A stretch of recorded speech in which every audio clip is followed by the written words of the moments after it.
चलिए शुरू करते हैं। लेकिन शुरू करने से पहले एक डिस्क्लेमर देना बहुत जरूरी है। अगर आपके पास कोई छोटी उम्र का बच्चा बैठा है, मैं आपको पहले ही बता दे रहा हूं, वीडियो शुरू करने से पहले ध्यान से सुनिए।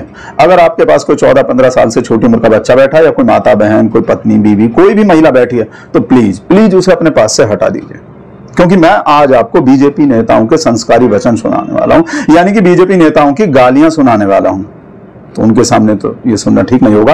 और आप खुद भी कान के लिए रुई लेकर या कान में डालने वाली दवाई लेकर बैठ जाइए, क्योंकि हो सकता है बीजेपी नेताओं के इन संस्कारी वचनों को सुनकर, इन गालियों को सुनकर, जिन्हें मैं सुनाने वाला हूं, उन्हें सुनकर आपके कानों से टप टप टप खून बहने लगे। सबसे पहले शुरुआत करते हैं मां की गाली से ही, जिसकी वजह से इतना हंगामा मचा हुआ है। हंगामा है। आपको बताइए कि कल बिहार में इंडिया गठबंधन की किसी रैली में किसी अनजान से शख्स ने, किसी गुमनाम व्यक्ति ने मोदी जी को मां की गाली दे दी, जिसे ना राहुल गांधी जानते थे, ना तेजस्वी जानते थे, कोई नहीं जानता था, हम और आप भी नहीं जानते थे।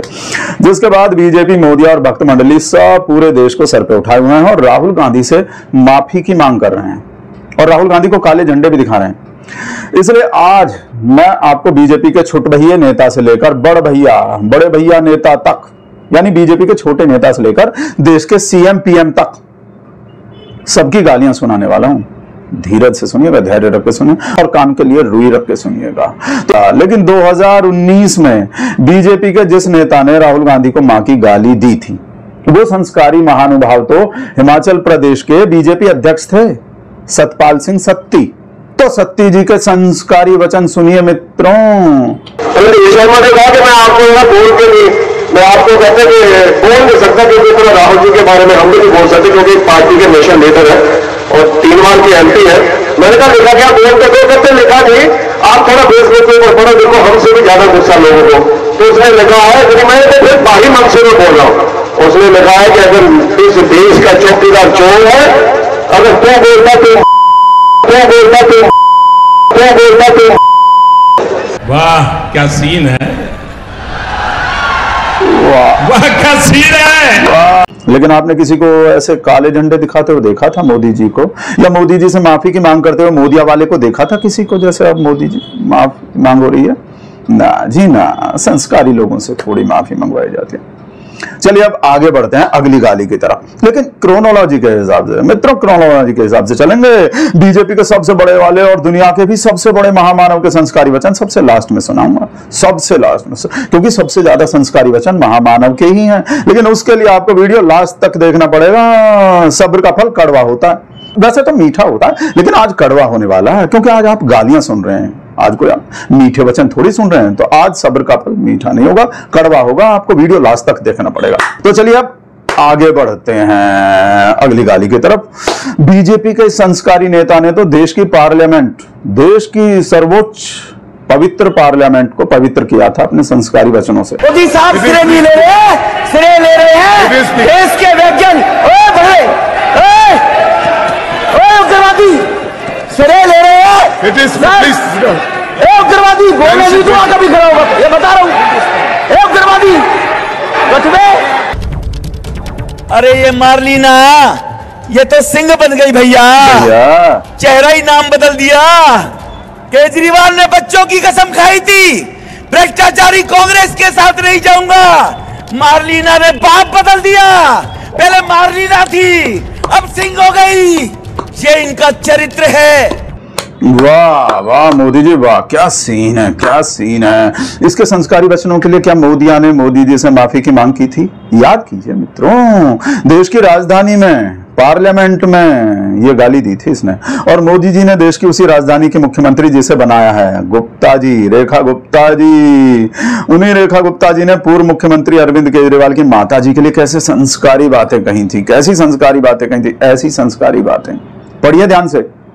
अरविंद केजरीवाल, दिल्ली तेरे बाप की नहीं है जो तू यहां मुख्यमंत्री बनकर बकवास कर रहा है। दिल्ली जनता की, और जनता ही तुझे तेरी मां की कोख में वापस भिजवाएगी। कमीना कहीं का। ये दिल्ली के मुख्यमंत्री के बोल हैं, उस वक्त के दिल्ली के मुख्यमंत्री के लिए, जो अब दिल्ली के मुख्यमंत्री हैं। संस्कार हो तो ऐसे। ये तो बीजेपी की महिला के संस्कार हैं। अब आप कल्पना कीजिए पुरुषों के संस्कार कैसे होते होंगे। आगे भी देखिए और संस्कार देखिए इनके, रेखा गुप्ता जी के। केजरीवाल अपना जन्मदिन कभी भी नहीं मनाता, केजरीवाल अपना जन्मदिन कभी नहीं मनाता। उन्होंने अपनी मां से घटना का वीडियो मांगा था जिसे वो दे नहीं सकी थी। पैदा होने की घटना का वीडियो मांगा था जिसे केजरीवाल की माता जी दे नहीं सकी थी। वाह मोदी जी वाह, क्या सीन है, क्या सीन है, कैसे फूल झड़ रहे हैं रेखा गुप्ता जी के मुंह से।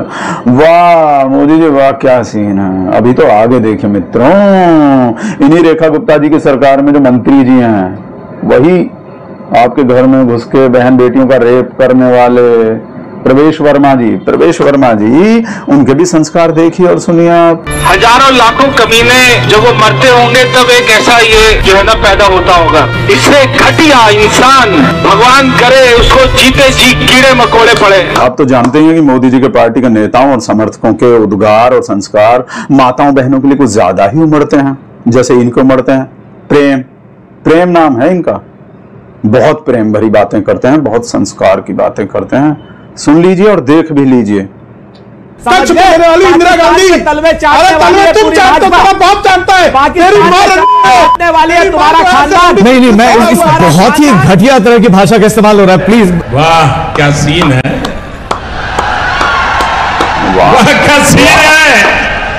ये मुल्ले जो है ये व्हाट्सएप पंडित जी एक दूसरे पर सुअर जो बैठा है सुअर वाले भेजने की जरूरत है। एक मिनट अनिल यादव को लाइए। इस आदमी Prem Shukla ji please sir, Prem Shukla ji please, Prem Shukla ji please शांत हो जाइए sir, please Prem Shukla ji please. नहीं ऐसा नहीं हो सकता, मैं नहीं अलाउ करूंगा आपको बोलने के लिए। प्रेम शुक्ला जी मैं नहीं अलाउ करूंगा सर, नहीं sir please please Prem Shukla जी नहीं, वो बकवास नहीं प्लीज प्रेम शुक्ला जी आप मत तय करिए क्या बकवास। प्रेम शुक्ला जी प्लीज। आपने देखा ये मोदिया का ही एंकर बीजेपी वालों के सामने कैसे प्लीज प्लीज प्लीज प्लीज, अपना ही एंकर, अपना ही गोदी का एंकर भी नहीं सुन पाया। इतने प्रेम भरे उद्गार और संस्कार हैं इनके प्रेम शुक्ला जी के कि वो पूरे time please please please please करता रहा। और ये कोई वो बिहार की रैली वाले उस बंदे की तरह कोई अरे गहरे नहीं है, राष्ट्रीय प्रवक्ता हैं संस्कारी पार्टी के। मोदी जी ने इन्हें राष्ट्रीय प्रवक्ता बना रखा है, उस गालीबाज के, उस बिहार वाले गालीबाज की तरह। लेकिन क्या आपने प्रेम शुक्ला जी के इन प्रेम भरे संस्कारों के लिए, इन संस्कारी वचनों के लिए किसी मोदिया वाले को देखा मोदी जी से माफी की मांग करते हुए? देखा क्या? किसी को काले झंडे दिखाते हुए देखा क्या इनके इन वचनों के लिए मोदी जी को? नहीं देखा होगा। चलिए कोई बात नहीं। अब नेक्स्ट संस्कारी, परम संस्कारी राजा साहब,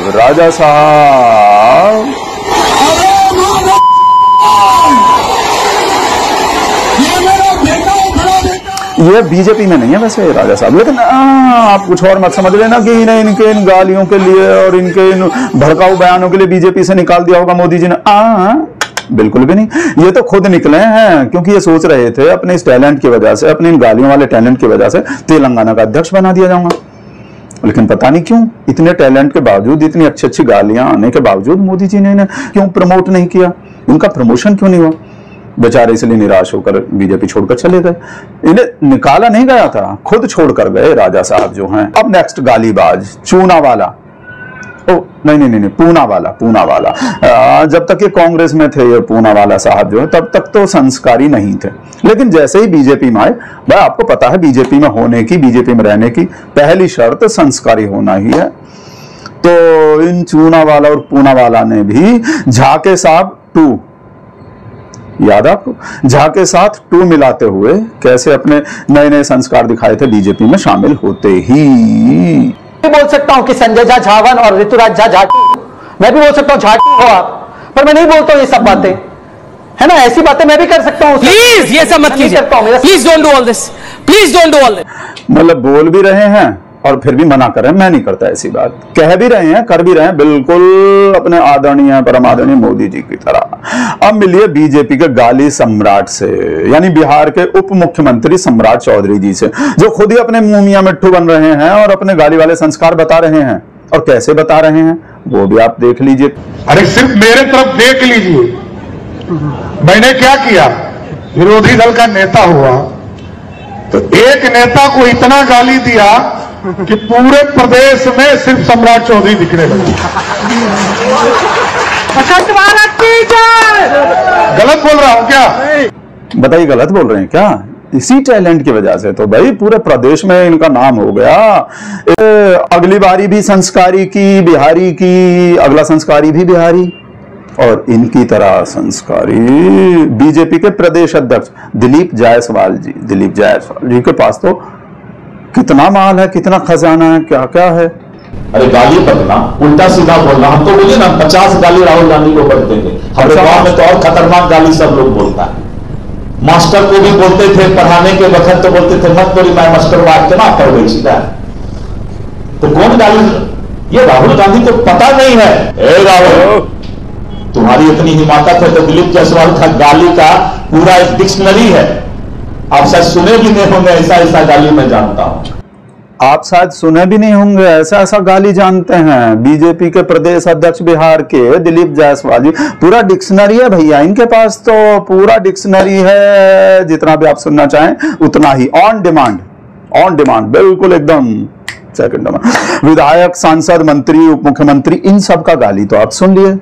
अब चलते हैं टॉप लेवल की तरफ। टॉप लेवल यानी मुख्यमंत्री और प्रधानमंत्री की तरफ, जिसका आप इंतजार कर रहे हैं बेसब्री से, जिसका आप अभी तक वेट कर रहे हैं। तो पहले छोटे वाले महामानव, छोटे शेर, छोटे फैन, छोटे संस्कारी हिंदू हृदय सम्राट। कोरोना वैक्सीन मुफ्त में उपलब्ध कराने के लिए आदरणीय प्रधानमंत्री जी का, केंद्रीय स्वास्थ्य मंत्रालय का हृदय से आभार व्यक्त करता हूं। देश के वैज्ञानिकों का अभिनंदन करता हूं। क्या करते हो? वाह क्या सीन है, वाह क्या सीन है, वाह क्या। तो भाइयों बहनों, परिवारजनों, छोटे के बाद बड़े का नंबर, छोटे भैया के बाद बड़े भैया, सबसे बड़े वाले विष्णु के अवतार, मर्यादा पुरुषोत्तम प्रभु श्री राम के अंश, जैसा कि कंगना दीदी बताती हैं। नॉन बायोलॉजिकल साक्षात महामानव, पूरे ब्रह्मांड में डंका बजाने वाले, राहुल गांधी की मां को जर्सी गाय बताने वाले, विश्व गुरु, संस्कारों की खान, सनातन का सम्मान, पुरुषों में महापुरुष श्री श्री नरेंद्र दामोदर दास मोदी जी के संस्कारों को देखने और सुनने का वक्त आ गया है। तो बताइए तालियां। तो मित्रों, एक एक करके देखिए कि वो महिलाओं का कितना सम्मान करते हैं और दूसरों की माताओं को कितना सम्मान देते हैं। पूरे आदर के साथ देखिए, पूरे सम्मान के साथ देखिए, और ताली थाली बजाना चाहे तो बजाइए। ये रुपये कौन कौन विधवा थी जो लेती थी? ये कांग्रेस की कौन सी विधवा थी जिसके खाते में रुपया जाता था? आइए ध्यानों बता दीजिए, इस देश में कभी किसी ने 50 करोड़ की गर्लफ्रेंड देखी है? 50 करोड़ की गर्लफ्रेंड ये गरीब देश में। 100 साल की बुढ़िया देश का भला कर सकती है? कर सकती हैं क्या? ये 125 साल की बुढ़िया 125 साल की बुढ़िया नौजवानों का भाग्य बना सकती है? ये 125 साल की बुढ़िया बेंगलोर की जिंदगी बदल सकती है, कर्नाटक की जिंदगी बदल सकती है, हिंदुस्तान की जिंदगी बदल सकती है। मुझे बताइए। तो ये 125 साल की बुढ़िया कांग्रेस हिंदुस्तान पर बोझ बन गई है।